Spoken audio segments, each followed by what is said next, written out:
Hey friends, and welcome back to our channel. In this video, we're going to talk about one of Utah's most historical and most well-known cities to live in. We're going to give you all the dirt on Salt Lake City, Utah. Is it a good place to live? Is it good for families? Singles? So stay tuned because we're going to give you all the good, the bad, and the ugly, and everything you need to know if you're looking to move to the state capital, Salt Lake City, Utah. These are going to be your top 10 pros and cons of living in Salt Lake City, Utah.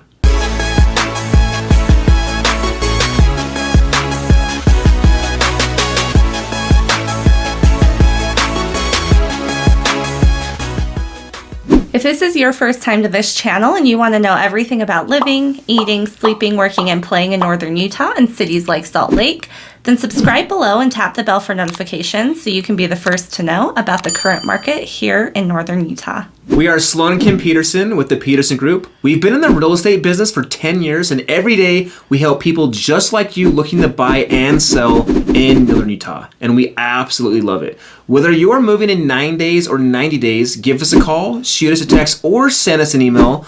All the information is in the description below, so we can help you make that smooth move to northern Utah. Okay, so let's start off with the cons of living in Salt Lake. So for con number one, we have to talk about air quality. If you've seen any of our other videos, you know air quality as a whole is not great in Utah.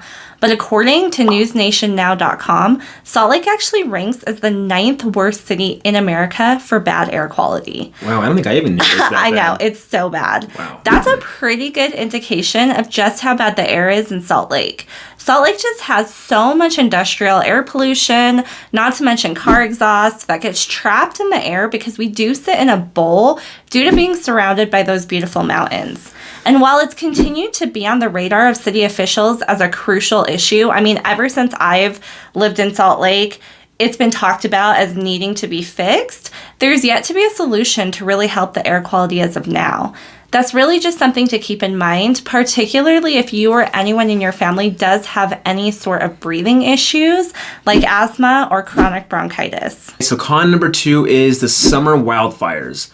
Now, Utah is considered a desert climate, and I think a lot of people really don't realize that because we do have all that pretty green in the summer, but in the past few years, we've also been in a very serious drought. We've had climate change that is wreaking havoc in the whole western United States, with massive and near constant wildfires being one of its most pronounced effects. Salt Lake City has been one of many victims of these wildfires via diminished air quality and destroyed nature. In the summertime, it's no longer a matter of if, but when wildfires will ignite and how close they'll be to the city. Since Salt Lake does have many wildlife areas for camping and outdoor activities, we do see a lot of wildfires coming out of that area. And a lot of things that we also have to consider is, since we are in a bowl, like Kim mentioned earlier, is anytime there's a fire in the surrounding states like Oregon, Idaho, even California, that does blow into Utah and then it gets stuck in our bowl unless we get any sort of weather like wind or rain or anything like that. So sometimes in the summer we can just get stuck with that nasty smog, and sometimes it's not even from our own state. Okay, so con number 3, obviously housing affordability. It's going to be a big one here. With Salt Lake being the capital of Utah and a major city, housing is obviously the most expensive here in all of Utah. I mean, I guess minus Park City, which is, multi-million-dollar houses, but there's so many pockets of coveted neighborhoods where housing goes into the millions of dollars. East Bench near the University of Utah, an area we know as the Avenues, Sugar House. There are some areas with more affordable housing, but obviously those are smaller homes, older homes. Some of the neighborhoods are a little bit more run down. The median price for a home in Salt Lake currently is $550,000 according to Utah Real Estate. So maybe that's not as expensive for you depending on where you're coming from, but for locals, that's pretty pricey from what we've known for the last few years. Remember, that's also like a very modest home. It's not like an extravagant home, it's literally a median starter home. Median rent for this year is currently sitting at $1,500 for a 2-bedroom. Again, since a lot of your rentals are right downtown, you're really paying for the area more so than the square footage or the actual space you're living in. Yeah, definitely. And Kim and I, we lived downtown for a few, like 12 years? So like 8 to 12 years. It was a long time, and we loved living downtown. I mean, a lot has changed since then. That was a while back. But even back then, we were paying like $1,200 a month for just a 2-bedroom apartment, and that was way back in 2010. So considerably, it hasn't raised like as much as it could have in a decade. Absolutely. But the rents are kind of high. All right, so con number 4 is crime rates. So again, as in any big city, you're going to find some crime, but according to Dwellix.com, Salt Lake scores at a 51 out of a possible 100 on crime, with vandalism being high in comparison to cities of its same size. Okay, so con number 5 is traffic. Like any major city, traffic is an issue in Salt Lake. But what I think makes it worse is that because it's grown at such a fast pace the last couple of years, we just don't have the infrastructure we need to support that growth. The streets are too narrow, our freeways needed more lanes added to them. A lot of the busy roads get bottlenecked because they're only one-way roads. In terms of supporting the kind of traffic we're seeing, the city is under constant construction to correct that, which obviously, at least short term, adds to those traffic issues as well. And they really can only do traffic for a certain amount of months during the year because of our harsh winters. And so really the whole summer and spring is just a constant construction zone. Yep. That brings us to con number 6, which is public transportation.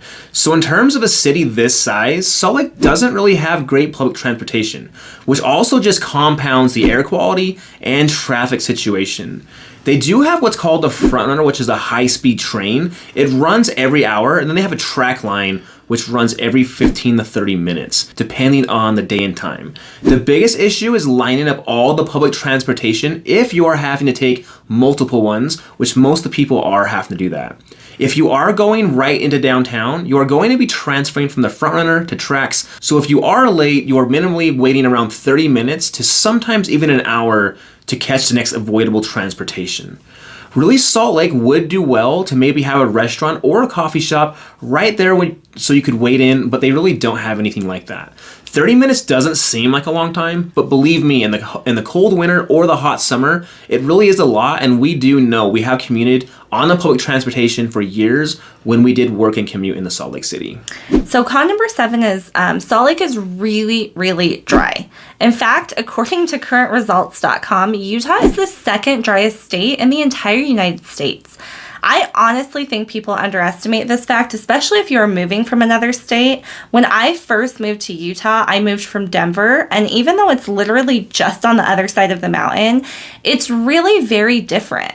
Colorado is a little bit more humid, and even in the winter, the air is more wet. As weird as that sounds, here it's so dry. In the wintertime, the air gets so dry that my skin actually cracks if I'm not like lathering lotion on every day. And it's definitely worse in the winter with the like heat going all the time.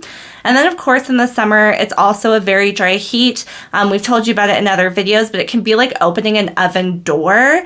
So it can be really hard to be outside if you aren't used to that dry heat. It's just something to keep in mind, especially if you're moving from an area that's a little bit more humid. That dry air will take some time to get used to for sure. Con number 8 is homelessness and drugs. So like any city, there has been an increase in homelessness and drug use in Salt Lake, and if you go to certain pockets downtown, you can obviously see the effects of this.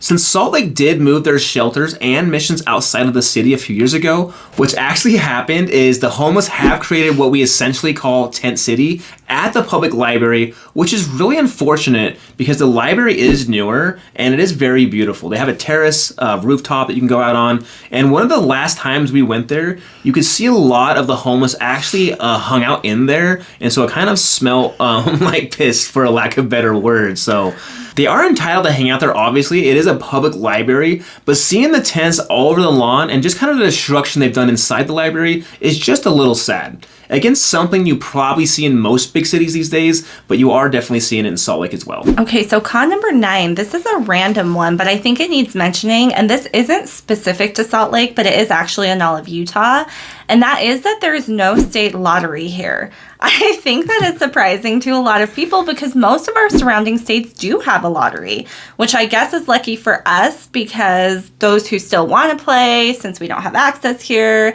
at least it's close enough to drive to. Like, my mom loves a scratch ticket, so... And we all drive to Idaho or surrounding states. I mean, you'll hear people, like, making their weekly trip to Idaho for their lottos, so... Yep, so there is no lottery here, and actually only 2 states in the U.S. have forbidden every type of gambling, and Utah's one of them. So, just something to know if you are thinking of moving. All right, con number 10 is Salt Lake's terrible parking situation. So, I know a lot of big cities have paid parking, and Salt Lake really has moved towards this being exclusively paid as well, which is fine, except they also have an issue of not even having enough parking in general.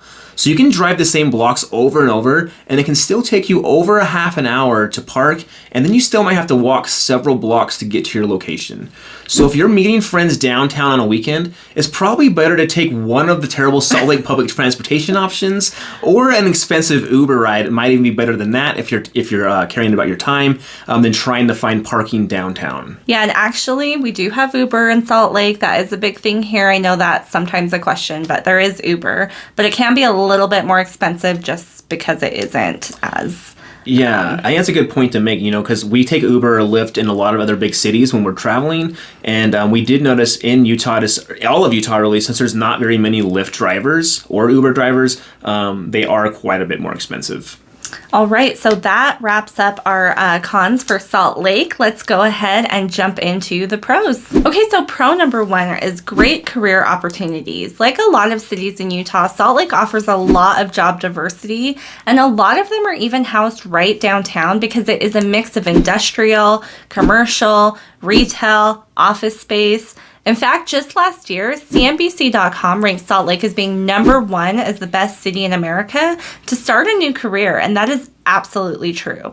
Salt Lake and Utah as a whole has one of the lowest unemployment rates across the country, and the job opportunities being created all the time makes for a really great economy in our state. Pro number 2 is accessibility to nature. So there are 103 parks, 11 ski resorts within 45 minutes, 7 canyons, and 191 hiking trails located in just Salt Lake City. Not to mention the obviously scenic Wasatch Mountain backdrop that sits in the city's background. And honestly, guys, that's one of the reasons that keeps me in Utah, is just waking up and seeing those beautiful mountains in the background all the time. Salt Lake is truly a hub for nature lovers, and hundreds of people move to the city every year to take advantage of all the outdoor activities Salt Lake has to offer. From biking, hiking, skiing, tubing, snowshoeing, snowboarding, there's really something for everyone who loves the outdoors in this city. Okay, so pro number 3, amazing food choices, both local and chain. Salt Lake is really a foodie dream come true. You have over 800 restaurants to choose from, and Wallet Hub even named Salt Lake City the number 30 best foodie city in the United States. Some of our favorite restaurants include Este Pizzeria, which is some of the best New York-style pizza Sloane and I have ever tasted. Charlie Chow's, which is a great local Chinese takeout that has some really, really great fresh food and even vegetarian and vegan options. And Moochie's, which is home of one of the best Phillies Utah has to offer. We'll actually do a video eating our way through Salt Lake and showing you guys some of the great local food, so definitely stay tuned for that video. But one time we did go on a food tour of Salt Lake, which if you ever have the chance, make sure you do. It was phenomenal, and we really do have some of the best restaurants from every culture, every background. It's such a great food city, really. All right, pro number 4 is the great downtown. If you love downtown living and everything it has to offer, then you will love Salt Lake. With its live theater, its music, tons of bars, restaurants, dance clubs, farmers markets, and local events, there is always something to do in downtown. It's true. When we were younger, we loved living downtown. We're a little bit older now, but... Pro number 5 is Salt Lake is inclusive and increasingly cosmopolitan. While this might still be true in many parts of the state, it's not the case in Salt Lake City. In fact, according to the New York Times, Salt Lake has the 7th highest LGBTQ in the U.S. and has a perfect 100 score from the Human Rights Campaign for LGBTQ plus friendly cities. That's actually something to be proud of, right? Regardless of your stance there or not, it's really cool that we see so much equality in a city, especially like Salt Lake City. And inclusivity, I think, just including everybody. Yeah, Absolutely. All right, so pro number 6 is the great hospitals. So in terms of medical care, Utah in general, but especially Salt Lake, it houses multiple medical facilities that are amongst the best in the state and even in the United States as a whole. So if you live anywhere in the city, you are within 5 to 10 minutes of some of the best medical care out there. In fact, when Kim's uncle needed a liver transplant, he actually came to Salt Lake from Pocatello, Idaho, because of the great transplant team that we have here in Salt Lake. Of course, we're home to the Huntsman Cancer Institute, one of the most renowned cancer institutes in the West. Salt Lake really does have some of the best medical centers in the country. Absolutely. And for that, we're very lucky for sure. So pro number 7 is that Salt Lake is really a millennial city. 52% of the city's population is 35 and under. And while that's no surprise because it is a university town, that means that the city is always growing and always changing. It's got some of the best tech, most up-to-date everything, the hottest trends, and everything that comes with a city where youth is the majority. Pro number 8 is it's super clean. So Salt Lake City was actually ranked as one of the cleanest cities in America in a study conducted by LawnStarter.com. If you consider its population of just over 200,000 people, that's actually pretty amazing. Some of the metrics included graffiti, trash, and litter, all of which you'll find very little of in Salt Lake. The streets are swept fairly often, and it has an overall clean feel to the city overall. And you know, that's so funny because I never thought of it, but thinking about it, I'm like, that's actually really true. You don't really see a lot of trash piled up everywhere, so that's pretty awesome. Pro number 9 is that it's a great place to raise a family. According to Dwellix.com, Salt Lake came in at 89 on their top 100 places to raise a family in 2023. In comparison to other cities of its size, Salt Lake is relatively safe, has a great school system, and has a better moral foundation in which to raise a family than comparative cities. Pro 10 is Salt Lake's a really sunny city. While Salt Lake City does have more average snowfall than the most of the U.S. cities each year, it also has more sunshine. The U.S. average is 205 sunny days per year, but residents here enjoy an average of 238 days of sunshine. This also means that there's less rain in the city. In fact, it reports an average annual rainfall that's about half of the national average. The national average is 38 inches just compared to the 17 inches that we do receive here in Salt Lake City. The average summer and winter temperatures are also a little bit higher than the United States average, which is great news for anybody that likes long, warm summers and clear blue skies. All right, guys, so that wraps up our pros and cons list for Salt Lake City. We hope that you enjoyed this video and found it helpful. Picking where you'll call home is an important decision, and we would love to help you make that smooth transition to cities like Salt Lake City, Utah. If you're looking to purchase in the northern Utah area, we would love to help you out. Give us a call, shoot us a text, or send us an email. And until next time, as always, we're keeping it real. Estate.